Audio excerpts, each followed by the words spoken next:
আমার অধিকার ক্যামেরার আছে, সামনে আমি করতে পারি। দেখো এইগুলো না, এইগুলো বলে বলে ওকে আমি ওয়েট কমানো করিয়েছি, ঠিক আছে, এইগুলো বলে বলে। আর হ্যাঁ, বাট পিন আরেকটা মেরেছি। কথাও আমি বলতে পারি, অঙ্কুশ কিন্তু রিয়েল লাইফে যারা বেশ গুলুগুলু মিষ্টি তাদেরকে বেশি পছন্দ করে, ভালোবাসে। শুধুমাত্র আমরা এই ইন্ডাস্ট্রিতে আছি, ইন্ডাস্ট্রিতে থাকা মানেই হয় না যে সবাইকে একটু রোগা পাতলা থাকতেই হবে, নাহলে ডিরেক্টর কাজ দেবে না, প্রডিউসার কাজ দেবে না, না খেতে পেয়ে মরবো, সেটাই রিজন, আর কিন্তু কোনো ওভারওয়েট ইজ নট অ্যাবাউট, আমি বলছি না বডি শেমিং, বা ওভারওয়েট ইজ অ্যাবাউট ওটা ইউ আর, unhealthy. না you are looking bad, it's not like that. কেউ খারাপ দেখতে লাগে না, কাউকে কিচ্ছু লাগে না, বাট ইটস ভেতর থেকে it's unhealthy because of that reason, যে একটা মানুষকে বলে তুমি পুট অন করেছো, ওভারওয়েট হয়ে গেছো, মোটা হয়ে গেছো, রোগাও, যেটা আমি ওকে বলতাম ও একটা সময় অনেক পুট অন করে ফেলেছিল, এবং আমি ওকে অনেক পিঞ্চ করে এই কারণে বলতাম যাতে সেই রাগে যাতে করে, আর ও তখন ওই পিঞ্চটা নিয়ে শুনে আবার ঘুমিয়ে পড়তো।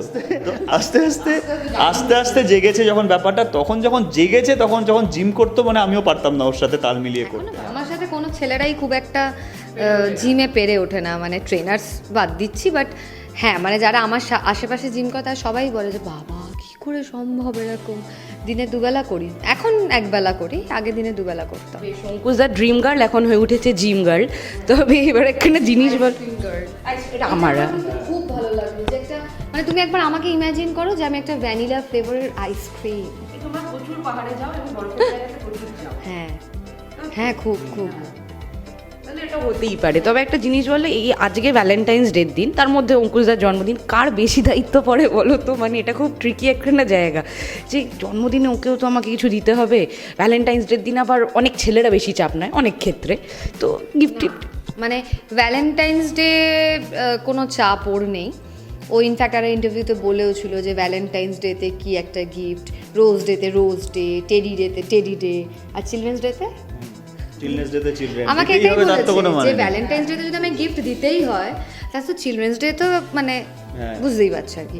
তো ওই জন্যই চাপটা ও নেয় না আর, ঠিক আছে, মানে প্রতি বছর চিলড্রেন্স ডে তো আসবে না, প্রতি বছর তো একটা চাপে পড়ে যাবো আমরা, তো ওইটাতে ও ঢোকে না একদম। আর আমার ক্ষেত্রে যদি বলো, হ্যাঁ মানে এই মানুষটার একটু জন্মদিন নিয়ে আমি ভাবতে ভালোবাসি, তার কারণ নিজের প্রতি না কোনো ধ্যান আছে, না কোনো কিছু আছে। মানে আমি এটাও বলেছি, শোনো না, 14 ফেব তুমি একটু চেষ্টা করো যদি একটু তাড়াতাড়ি করে সব মিট অ্যান্ড গ্রিটগুলো কমপ্লিট করে চলে আসতে।